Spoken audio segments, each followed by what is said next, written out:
Hello, how are you? I'm doing well. How are you? Shut up. Shut up. Keep going. My God. Keep going. I'm sorry. Well, apparently you're listening to a very hostile episode of Rock I'm Bottoms. angry today. That's a podcast of substance. I'm Amanda, and I'd be remiss if I didn't bring up that before this we were discussing that you maybe definitely accidentally killed a gerbil in your youth. No, it A was guinea pig. a I'm guinea sorry. pig, and not my youth. I was in my mid 20s when this happened. Sort of youth. I'm wondering Yeah. how much it contributed to your drinking problem. No, I was still drinking at the time, but I did accidentally kill both of my brother's guinea pigs. I'm fairly certain. I don't know how I did it, and I don't know if they blame me for it. But it is something I have to live with. I have blood on my hands. Yeah, and maybe it put us in a weird headspace, but that's life. That is life. It's the life and death of an animal. I know. How are you doing today, Dave? I'm good. I'm good today. Are you sober? I am sober today. I am on caffeine, nicotine, and Lexapro. Fabulous. That's what I'm rocking with today. Fabulous. I'm Yeah. also on Lexapro and caffeine. Haven't had a nicotine fix yet today, but could be talked into it. The day is young. The day is young. Yeah. It's a beautiful day here in Los Angeles. Yeah, in the San Fernando Valley. The Val. It's a wonderful day. What's something that's making you want to relapse today? Okay. There Fill me in. are lots of things making me want to relapse, but Uh-oh. the main one is Gerbil death. Guinea Guinea pig. Guinea pig. I've never killed a gerbil. Don't put that out there. I'm not Richard Gere. Allegedly. Yeah, allegedly Richard Gere did that. What's making me want to relapse today is that we have to officially disown Russell Brand as our dream guest.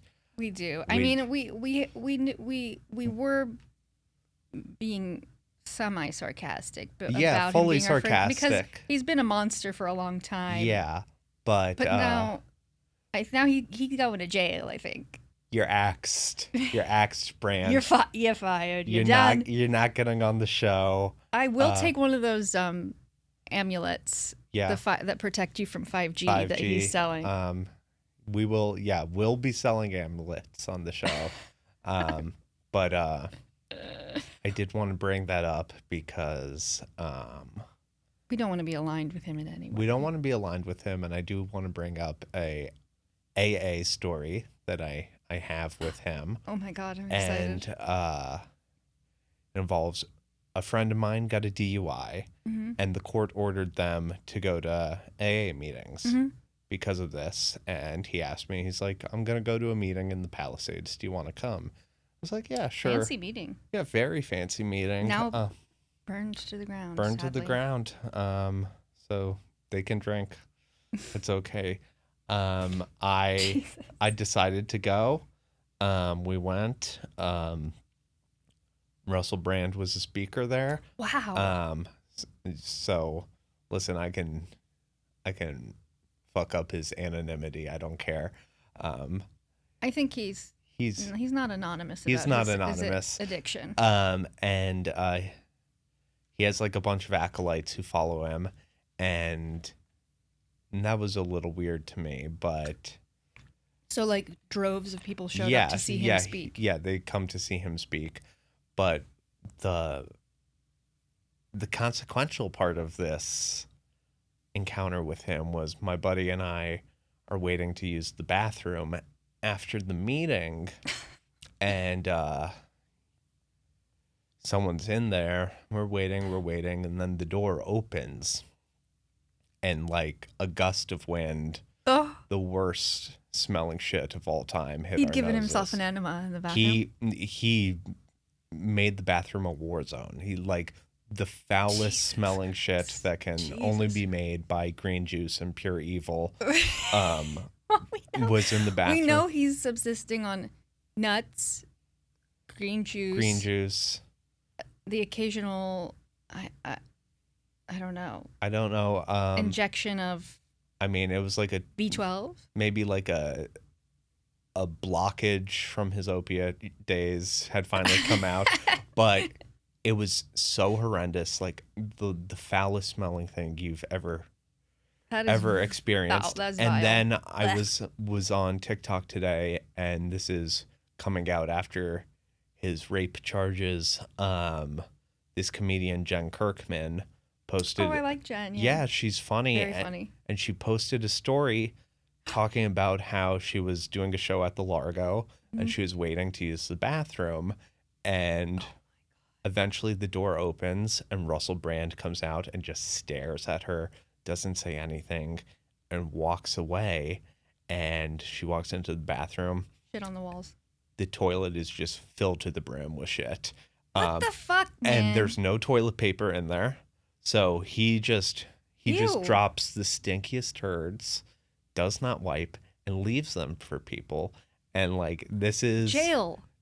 This is why he should go to jail. Jail to him. This is what's really the worst part about him, and there are a lot of bad things about him.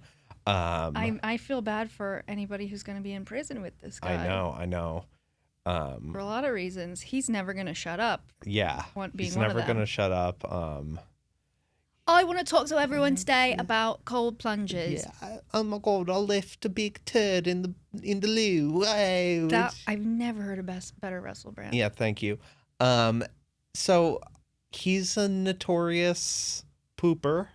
What a fall from grace. And sort of, if we can say he's fallen. The smell at the meeting was so bad that it made me want to relapse. And then seeing Jen's story and remembering this thing that happened the trauma to me, of the smell, that made me want to relapse too, because like, you know, it's like Proust, remembrance of things past, where he takes Proust? a bite. Proust. He takes a That's bite. what they call it in Ohio. A bite of what? A Madeline, a little cookie. Okay. And he remembers his entire childhood. Oh, sure. The sense memory of. Yeah. Yeah. I had that with this. Everything about addiction came back to me. Smelling. I just had this sensory overload, being able to smell something from a memory. God, I'm just trying to. He must be on a lot of supplements as well. Yeah. That's got to be.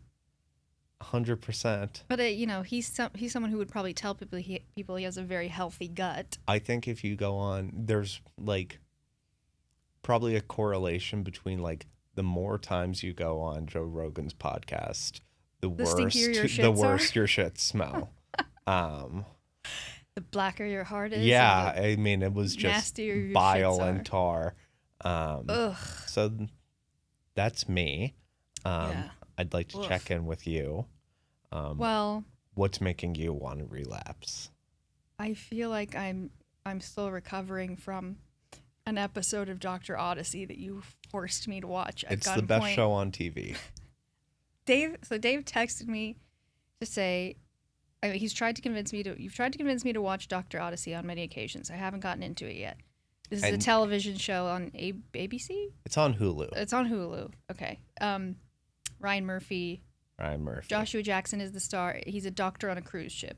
He is doctor on the Odyssey. The Odyssey is the ship. It's a very smart setup for a show because it seems like a lot film could it happen. sort of on the cheap. A lot of things can happen on a cruise ship. Yeah, and they've got Philippa Sue on there, which I really would like to see her sing. Don Johnson's on there. A little backstory about Dr. Odyssey. He is patient zero for COVID. Much like we were saying, the origin story of The Pit, which is that this doctor that Noah Wyle plays has trauma from losing his mentor to COVID.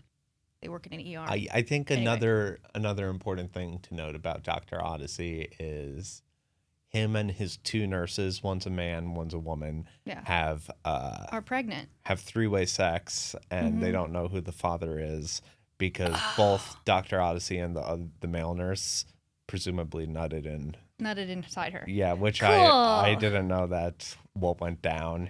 And they had unprotected threesome sex, and both gave her.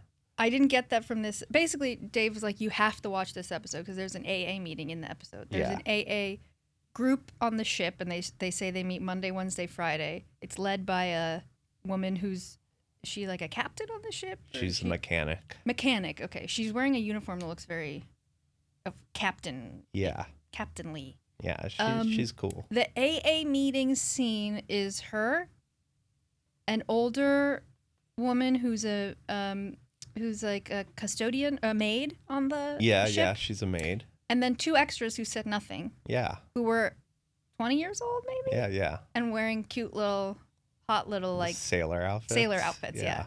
One, she was like in a little tennis skirt or something. Mm-hmm. And it was the drippiest, corniest thing I've seen in a long time. It's really good. It's a good show. And they had that meeting because spring break was coming up on the cruise. Right. They were like, we know could be a really triggering it's time triggering because people are going to be getting fucked up. You want to drink. You want to drink with the co-eds. Yeah, and the elderly woman was like, this week is always so hard. Which one of the nurses, the male nurse, does do. And then they acknowledge that he has a problem. And he says, I can stop drinking anytime. Yeah. A classic line. It is a classic. And then he does, and he starts to have withdrawals, but has to keep doing his nurse duties. I didn't get that far because the stuff I saw made me want to not just relapse, but like jump off a tall building. Well, you missed the part. Well, a big part of that episode that I really wanted you to see was one of the passengers on the cruise can't stop coming in his pants. Oh, and I did see that. That was in the cold open. Yeah. He had an orgasm just from looking at a beautiful woman in a Paris jacuzzi. Jackson. Yeah. And then they all, is that who that was? Yeah. Okay. And then they all jump out of the jacuzzi like, ew. Yeah. It's like if you sit in a jacuzzi, you have to be comfortable with the fact that there's going to be jizz nuts in it. Yeah. Yeah, at all times. Around. On a cruise ship? On a cruise ship. On spring break? When Joshua Jackson's aboard. Yeah. I mean, what a career. That was tough for me. I might watch more of the show. Who knows? I don't know that I've ever seen an AA meeting portrayed very well in media.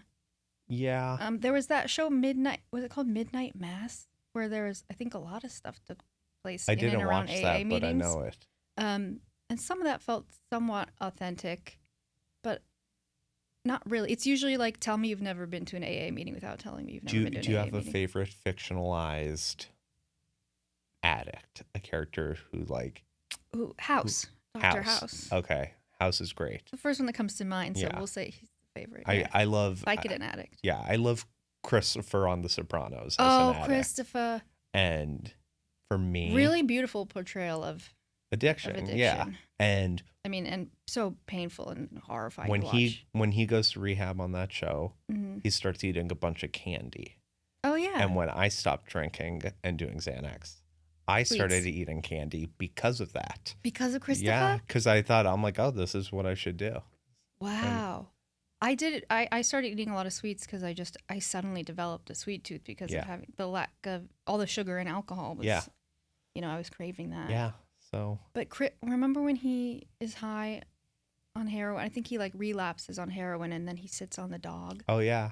Oof. She must have crawled under there for warmth. Oof. Yeah. God, that's sad. I mean, listen, we've all been there. Yeah. Well, you with the gerbil. Gerbil, I sat on it and I crushed it and his eyes popped out. What you want is for it to go up inside, not. I know. Dr. House, I think Hugh Laurie is such a phenomenal actor. But the portrayal of an addict really creating a clusterfuck for the people around him who care about him was portrayed brilliantly. And it's really hard for that to go on for 6 or 7 seasons. It never reached a point where you're like rolling your eyes about it because it felt like, no, this is addict behavior. And one of the best seasons I thought was when they sent him to rehab. Oh, great. And Lin-Manuel Miranda is his roommate. Raps. And he raps. Yeah. And I was like, that guy, who is that guy? He is a star. Yeah. They shot that at a mental hospital, in New Jersey, right? In New Jersey, and I went to it. You went there? Not as a patient. Ooh, it's been closed down for a while, but I went to check it out. It's really cool. Can you go inside? Nah. Sounds spooky as No, it's a really, really cool building. I think we should bring back mental hospitals Big time. which were shut down by Ronald Reagan, who. There's still Bellevue still exists, I think, in New York. But is that fancy? I don't think so. Okay. It's where on every episode of Law and Order, they're like, "You're going to Bellevue if you're yeah. crazy." Okay, Like, hell yeah. I think it's a. I don't know if it's fancy. I mean, this country used to have mental hospitals, and we need to bring them back. Yeah, well, asylums and sanitariums. And now we have Those have gone out of style. private-run rehab centers, which Yeah. I don't know your opinion on that, but I think I'm not for it. it's problematic if you need to get help and they're like, that'll be 20 grand. Yeah, I don't think it. I think it's built hoping that people relapse, because if they don't, they're out of They're business. out of business. That's really dark.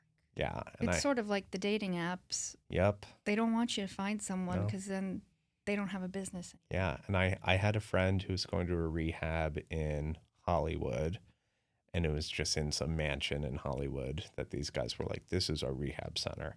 Mm-hmm. And so they could write it off on taxes, and they charged his insurance in 6 months $500,000. Whoa! And they would say they would have like a guy like, they would bring in like a guy like me, and I would talk to the group and be like, listen, when I was drinking, this is what happened. Oh, And yeah, then yeah. they would tell the insurance company, they'd be like, okay, we had an expert come in, and it's $4,000 an hour, something like that. Whoa. So it's like, it's all like kind of bullshit. And like, I don't think Man. it's like, if you need to get help and you need to go to a rehab place, it's a great place to start maybe. Mm-hmm. But like, I think they like, a lot of people will go and be like, well, I did rehab, now I'm done.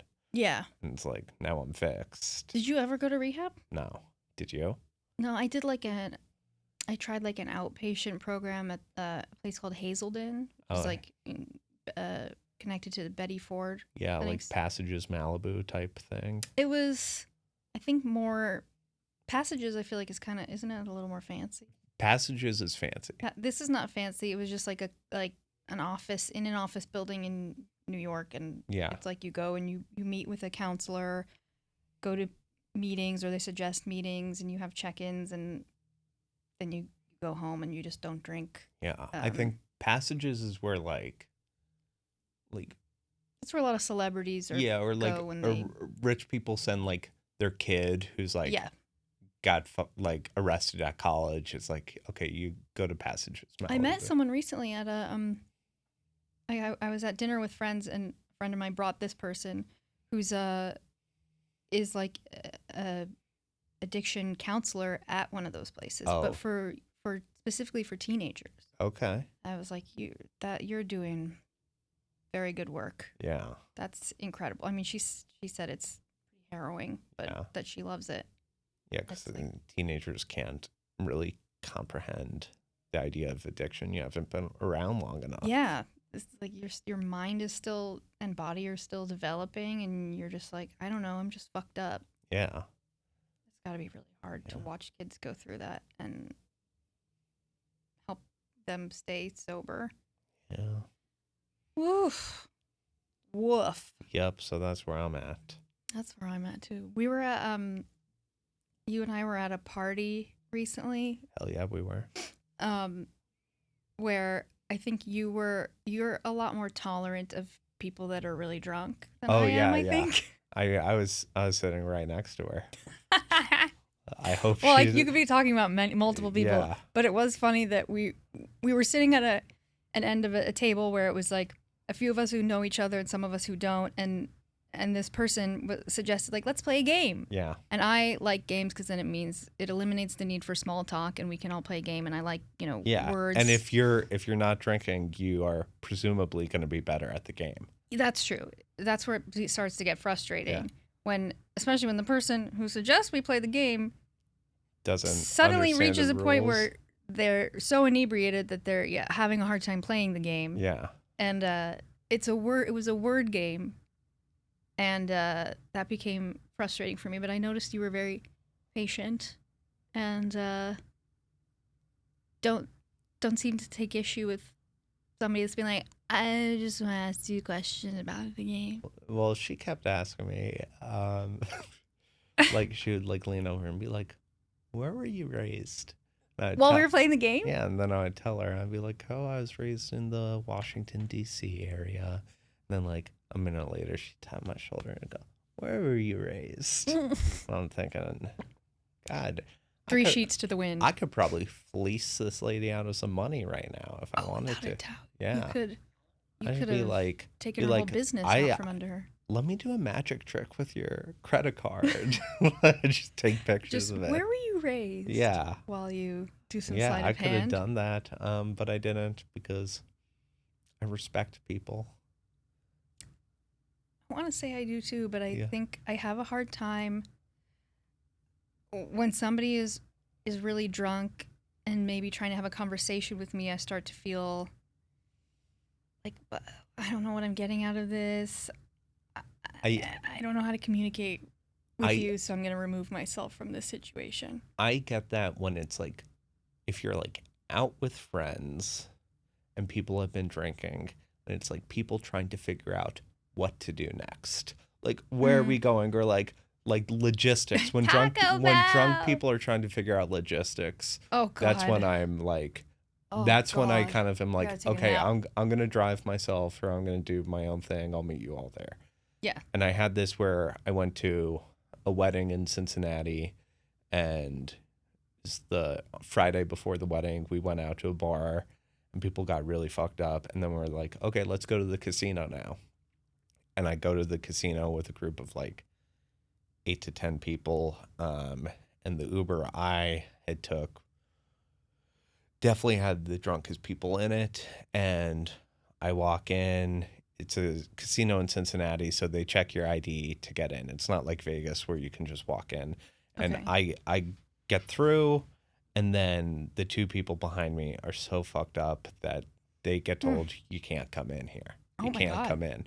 Yeah, like too drunk to get into the casino. And that's pretty drunk. And they started arguing. They're like, you won't even know how to spend your money. They started arguing with them. Like, there's like a police officer involved, and they're telling the police officer we're not that drunk. I'm like, yikes. You can't argue your way into being sober enough. Like, if they say it, you've just lost. Yeah. Like, you got to go. And like, there was this whole scene, and all these people being like, what should we do now? What should we do now? I was like, fuck this. So I went to the smoking section of the casino, and I sat by myself, and I gambled for the night, and I had a great time. But it was just like one of those things where it's like, I can't tolerate being around drunk people right now, even if they are friends. Yeah. Because it's like, I'm getting annoyed. Yeah. I wonder if it's... I ended up winning $1,200. Okay. Yeah. Yeah. Well done. Thank you. That sounds really fun. Yeah, it was great. I have been wanting to go to a casino, or even go to like a Dave & Buster's, because I was thinking like just playing like arcade games brings me a lot of joy. Yeah. Just playing any kind of games there, and there's that like instant gratification of like getting points or tickets or tickets at the casino. Yeah. Money, but at the casino you're more likely to lose money. Not me. I have a system. Really? Yeah. Rain Man? Yeah, I am like Rain Man. You can be Tom Cruise. Yeah. One of his greatest performances. Yeah. I stand by the fact that I feel like I'm tempted to look into cameras while I say this. Dustin Hoffman would not have won that Oscar if Tom Cruise hadn't played that role opposite him. No chance. He like said it. He would have just been like the little autistic guy. Like, playing opposite nobody. Yeah. A really, really good film. No, I'd love to go to the casino. I'm itching to go. I'm itching to go too. And I don't know what it is. I do think it's I haven't been as a sober person. I have, and it is part of my like addictive personality is that that's the thing. I like to gamble. What do you play? I play roulette. Ooh. Exclusively. And I bet. That's all chance. Well, I guess there's some I have a skill. system. I bet on the red numbers, and I split them. And I love poker, and I just know that I would lose money. Yeah. Although I'm less likely to lose money if I'm not drinking, I think. Oh, my shoes are untied. That is so dangerous. Embarrassing. No, I think... Like, I would start with, like, having a drink, and then I'd play some poker, and I'd be up in the chips, And then as I get drunker, the chips start to disappear. Yeah. 'Cause the skills start to go. But I kind of just want to play like slot machines. Yeah, I don't get how they work. When I was drinking and I would go to the casino, I never had money because I Mhm. didn't have my shit together when I Mhm. was a drunk. Um, but Nobody now does. I got some walking around change. I mean, as you can Ah, tell by the by fancy shirt, I thought the you were gonna say fan, the fat pockets, the fancy watch, I got it going on. fancy untied shoes. iPhone 16, and Whoa. now that I don't drink, it's like my sobriety app tells me you've saved this much Yes, money, this much money. this Mhm. much money, and it's high. Mine is too. I It's looked at high. it recently. And like I tried to factor things in there, like well, you factor in Ubers, food, Yeah. drinking. I factored in ambulances. Wow. Because that's like it would happen like It's at like least $1,000. Right? at least once a year, and it was like $2,000. Um, and so I feel more comfortable with being like, it's almost like found money at this point.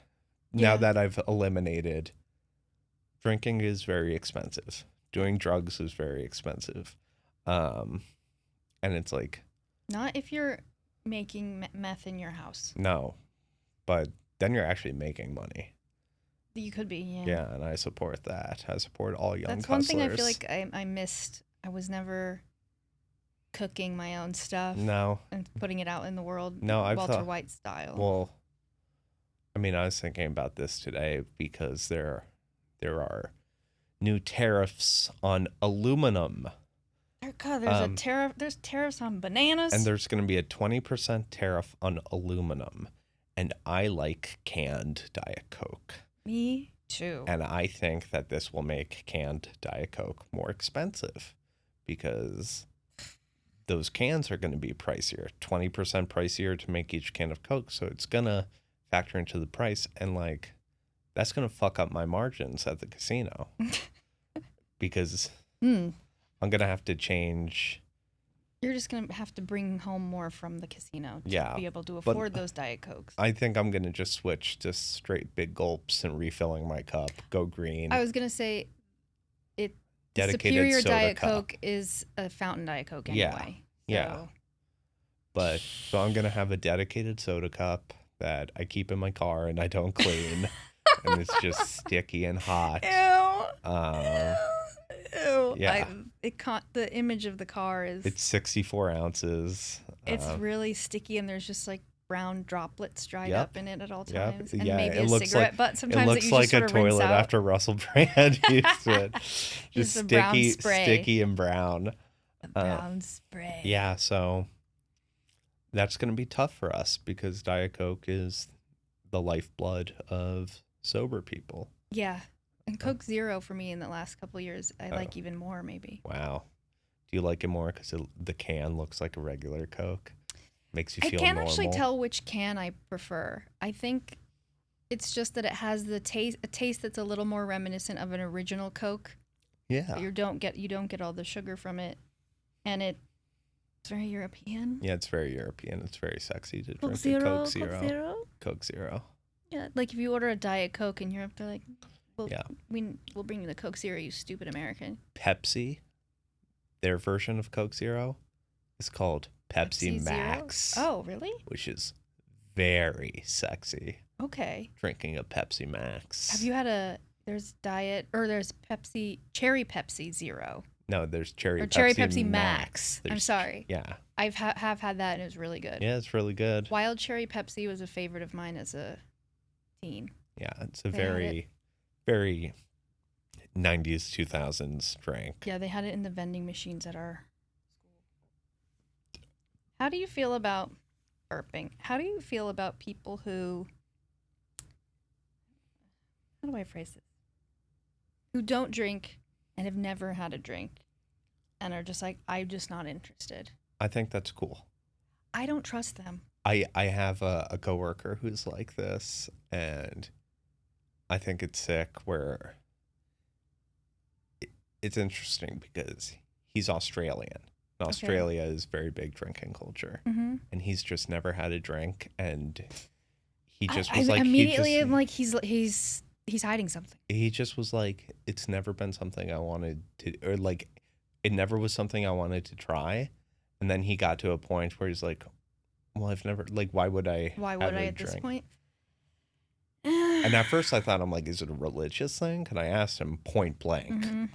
Point blank, I'm like, is this a religious thing? I'm like, do you Tell have me to? the truth. Yeah, I'm asking you. You should ask your coworkers about their religion. It's Yes. very, very important. Always date your coworkers and ask them about their religion. Religion and sexuality. You need to get that shit out in the open. Yeah. And no, he was just like, I never wanted to. And maybe it's because he's cool that I thought it was cool. Maybe that's what it is. But like, if someone's a freak and they've never drank, then I'm suspicious. I'm just always it rings of it smells of like a split personality disorder thing to me, Yeah. or like I'm afraid of losing control kind of Yeah. thing. I don't know why. Or like they're like, well, my parents were big drinkers and I didn't like how that it I looked. get. But I was like, my parents were big drinkers and it made me want to drink. Yeah, well, that's like people who are like, I'll never touch a cigarette because I grew up in a home where my parents were smoking, and Yeah. I completely understand that it really will really put you off of Yeah. the smell and the taste. But you're missing out You are missing out. on the wonderful taste of a cigarette combined with a Pepsi Max. Oh yeah, I think that we were talking about how there's the ritual of like opening a nice bottle of wine. Yeah. What if you could just have like a cellar full of like vintage sodas That'd be nice. I mean, you don't get that that. you open for special occasions? I know we've both been to parties where it's like, I'm tempted to bring a 2-liter.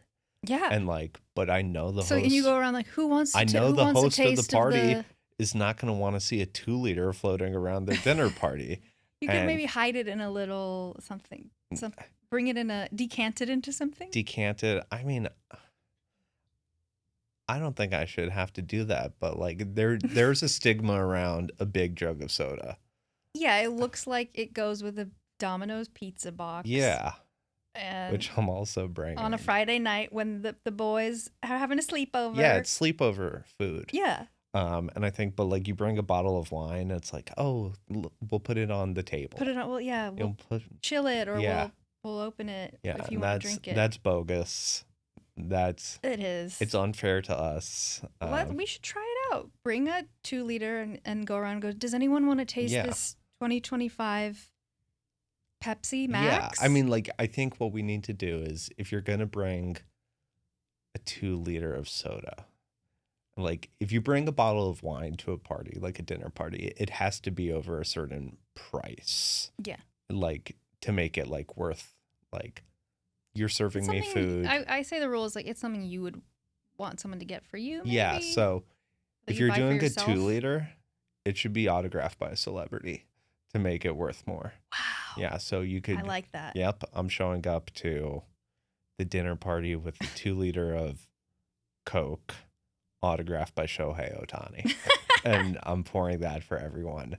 And What would be, you could just have anybody sign it. you could have anybody sign it. There was a period of time where my brother and sister and I were doing this thing. I think we thought it was funny, and it is kind of funny, where we were just signing things in my mom's kitchen. Just like fake. Just like a pepper shaker, just With putting a signature celebrity. on it. So she would go around the house going like, wait, should I not throw this away? Who signed this pepper shaker? Or like a yeah. box of Orville Redenbacher popcorn. Signed by Orville Redenbach. There was a thing that just said like, hey, great to meet you. Thanks for your support. And then there was a signature on it. And my mom was cleaning out her house, and I found that empty Orville Redenbacher popcorn box and was like, Mom, you can just throw this away. It's empty. And she was like, it has a signature on it. Yeah. I was like, no, we were just playing with a Sharpie one night and signed a bunch of shit. Yeah. I recently got a text message from a girl I dated in high school.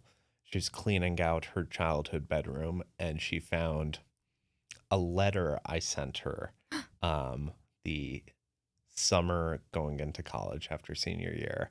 And it was a photo of myself that I autographed Oh. with a note on it that said, this will be worth a lot after I kill Bono. Whoa! And I was thinking, I'm like, That's really funny and dark. That's a cool move. So Was that supposed to be romantic? no, I think it was just my personality shining through. I was like, straight up, that will be worth something someday. Yeah, And you never know. still have time to get him. You never know. Yeah. I think I'm all Signed O'Duels. Signed O'Duels by Bono. What? Why kill Bono? I think I was just sick of him. Okay.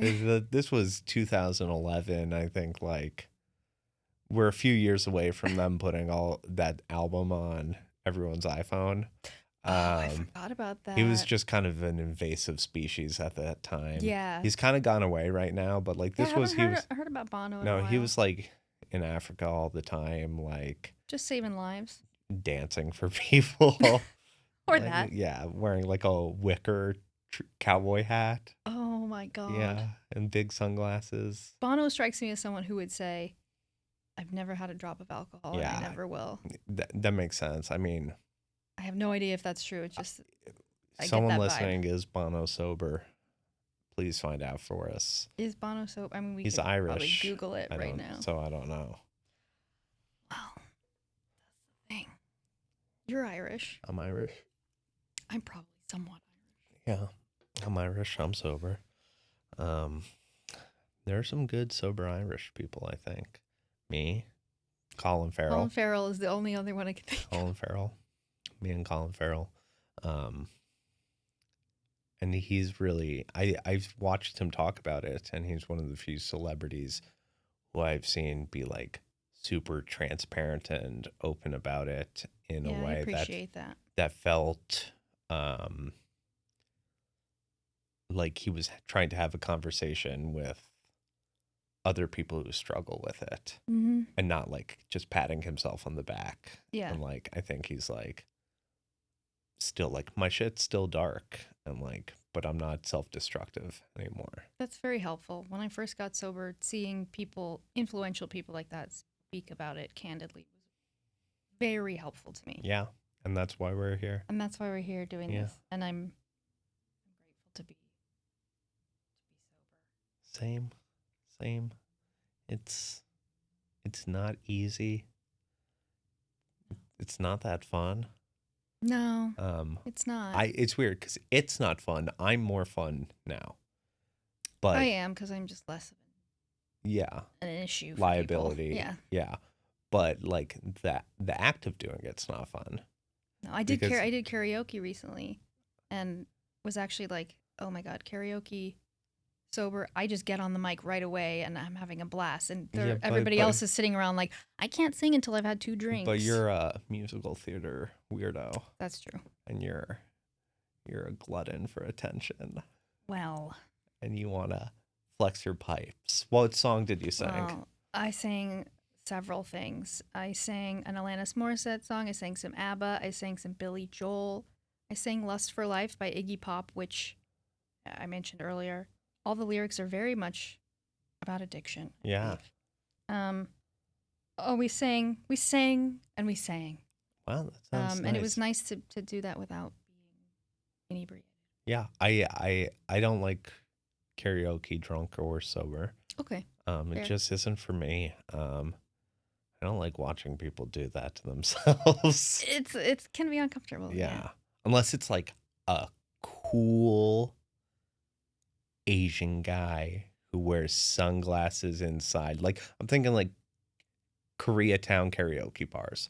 Like the regulars there are like a Korean guy wearing sunglasses and a leather jacket who's just like not getting up from his chair, holding the mic casually. Does he have a good voice? Doesn't matter. Okay. Doesn't matter. He's just like, that's his thing. Like stepping out to smoke a pack of cigarettes and then go in and do it again. And then coming back in. Like that, I think it's cool because it's like, I feel like Korea and Japan culturally have like strong roots to karaoke. Yeah. But like then like I don't want to see and white people ruin it like everything else. Like a MFA group come in together and be like, we're going to belt out show tunes. I don't want to see that either. And Yeah. some of those people are my friends. Yeah, I know. I've been to the Darren Chris bar, Tramp Stamp Grannies before, and Oh, is that the piano bar? I've been to that place. And I can't do it. Well, you gave it a try. I did. I can't be around those people. I'm sorry. And we gave this a try, and I think that's our time. Okay. Thank you. Thank you for talking to me today, Dave. Bye. Thank you. Stay safe, everyone, and stay sober, and follow us on @RockBottomsPod on Instagram. Yeah, follow us on Instagram, and please. Please send any questions or concerns or comments our way. Yeah, please do it. Okay. Be safe, Okay. Earthlings. Thanks. Rock on.